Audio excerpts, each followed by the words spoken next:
For years, elite athletes have been looking towards altitude training as an additional way to improve their performance on race day. However, many people now claim that you can get the same benefits or very similar benefits at sea level using one of these. An altitude mask. That was an altitude mask or an elevation mask, but do they really work?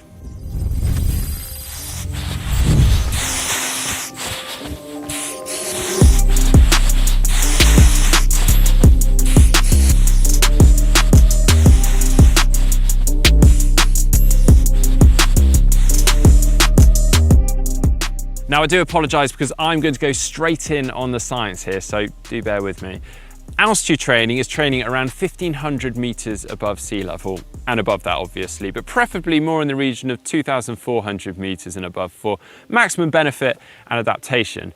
And the reason that so many athletes go to do altitude training is that it's been proven to improve your VO2 max. That is how much oxygen your body can process during intense exercise. And as you'll all be aware, I'm sure, that as you go up in altitude, there is less oxygen available to us. And this is where the improvements come from, because due to this limit and lack of oxygen during exercise, our muscle tissues go into a state of hypoxia. Hypoxia being where the demand for oxygen for the muscle tissues exceeds the supply.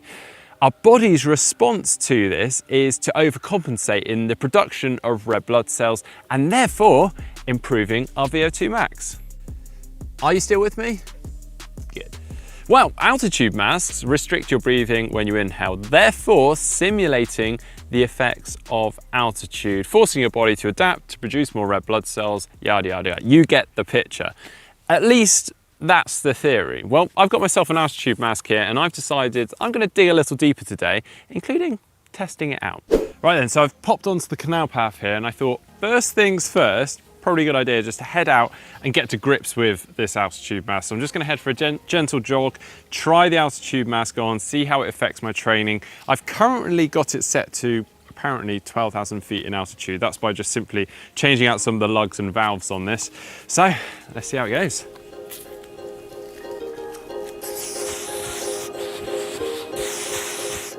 Now, one thing to think about before you do any training of this sort is that due to its restrictive breathing, wearing an altitude mask might cause you to hyperventilate or faint. So if you do have high blood pressure or other cardiovascular problems, then it may be sensible to avoid this, or at the very least, seek medical advice. That was definitely different and certainly a lot harder. I think I've got my head around it now. So I'm going to up the ante here now. I'm going to do 2 runs at a moderate pace, which is around maybe 4 minutes per kilometre for myself. I'm going to do 1 wearing the mask and then 1 not wearing the mask. Now, I'm actually going to measure my heart rate for this. The general idea is that by wearing the mask, I'm going to be working harder and I'm going to see that through an increased heart rate. And then hopefully that will mean that my body is adapting due to having to work harder. That's the theory. Let's give it a go.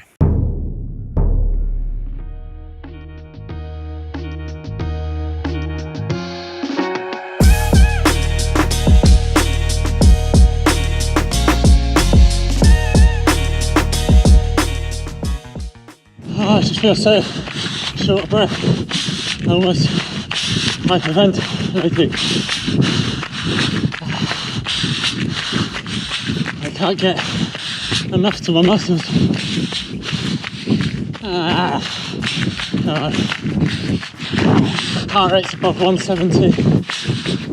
Ay, ay, ay.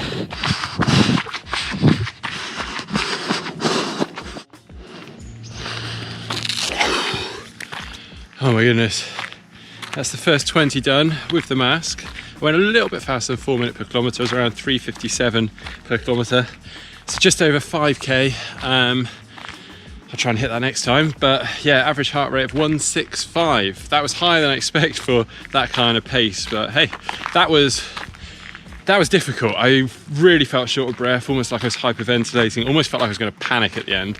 Now to take a nice long rest and do the same again without the mask.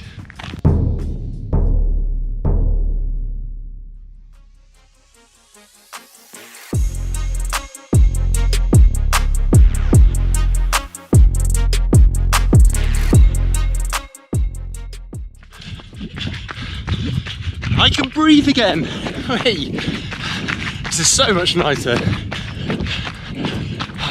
Actually finding myself running a little bit too fast in places, just trying to hold myself back. That's how much easier it feels.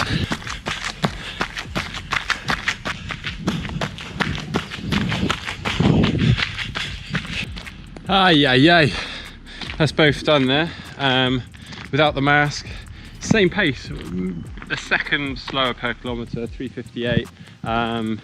But heart rate was a whole, well, 10 beats below almost, 1:57 average. And considering I did this one second, so you could argue perhaps my heart rate would still stay high from the first one. I think that has clearly shown how much harder it is with a mask versus without. With the mask was just horrific. I mean, my head was hurting. I just felt, as you should, like short of breath, and I just couldn't supply my muscles with the oxygen they needed. They were starting to feel really horrible, really heavy, and really tight actually, and just almost like I was getting to the point like as if I'd just done a 100-meter flat out sprint. So I was pleased to get that one out of the way and finished. Yeah, I'm gonna go rest now. Okay, thinking back on my runs there, this mask definitely made a difference. There's no question about that. I was having to work harder when I had the mask on. The idea behind them does make sense, but the question does still remain, do they have the same effect as training at altitude? Well, I've done a little bit of digging around here and reading up of some scientific studies and experiments out there, and there seems to be several key themes here. So first off, many of these masks do not have the sufficient mechanisms to actually decrease the oxygen content in the air as you would experience at altitude.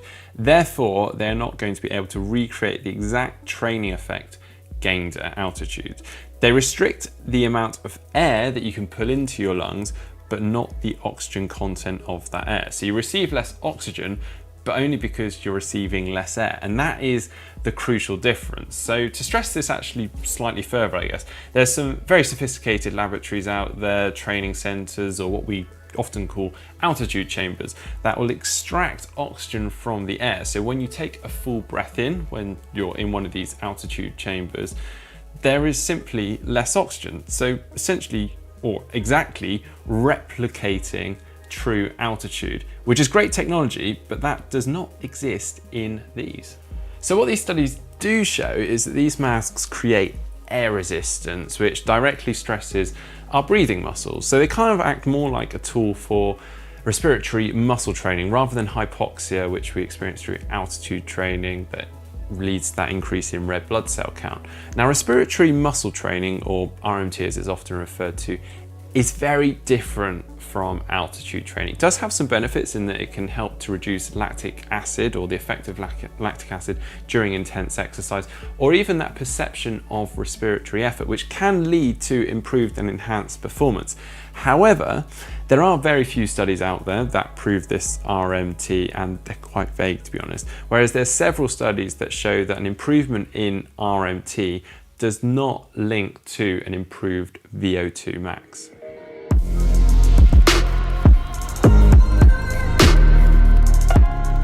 So as I mentioned earlier, when I did my run using the altitude mask, it was clearly a lot harder. It definitely had an effect on my ability to breathe effectively. But as these studies are quite clearly showing, that doesn't necessarily mean or transfer over to an improvement in my performance or my VO2 max. And there's more. Altitude masks have been shown to cause some arterial hypoxia, which is what we see at altitude. But again, it is a different way to true altitude training. The mask causes poor ventilation, resulting in an imbalance between oxygen uptake and CO2 removal. This can lead to hyperventilation and an increase in perceived effort of training. Studies have been shown that when using the mask to try and increase an individual's VO2 max, results have been quite inconclusive. And that would explain why I found it harder to run with the mask, and I saw this increase in my heart rate. Unfortunately though, and what this evidence is showing, I don't think altitude masks or altitude masks are ever going to replace true, real altitude training. But I think we probably all sort of had an inkling that was the case. However, these masks can be used as a good tool for respiratory muscle training.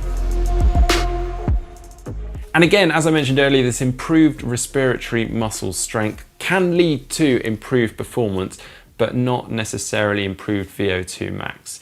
And finally, just to round this video out, just quickly, I've got a couple more issues with regards to using the mask for altitude training. And this starts with the popular mantra, live high, train low. You may have heard this before with regards to how a lot of pro athletes will live at altitude. They'll spend a majority of their time at altitude, sleep at altitude, and they'll come down in altitude, sometimes down to sea level, to do their training. Now, training at altitude is obviously hard. It puts a lot of stress on the body. We can't necessarily put out the same power on the bike, same speeds when we run, so we're not going to get the same muscular adaptations. Also, to get the benefit and the effect of altitude, you need to be spending a lot of time at it. Putting a mask on for a rather short and intermittent period of time is not going to have the same effect. So there we go. There's a lot of information to digest there. In summary, if you want to get the effect of altitude training without going to the mountains, I'm not sure the mask is the answer. Is it a complete write-off? Well, no, not necessarily. If you want to use this in your training, of course, feature it into your training plan, but it's just important to understand the gains and the benefits of using this, and it's not necessarily the same as altitude training. Also, this has opened my eyes up to RMT training, and perhaps it's a topic for another day. It sounds incredibly interesting. I hope you have enjoyed today's video. A lot of information there. If you've got any questions, please drop them in the comment section below. Do give this video a like, and don't forget to give GTN a follow over on social media, and give us a little subscribe down below.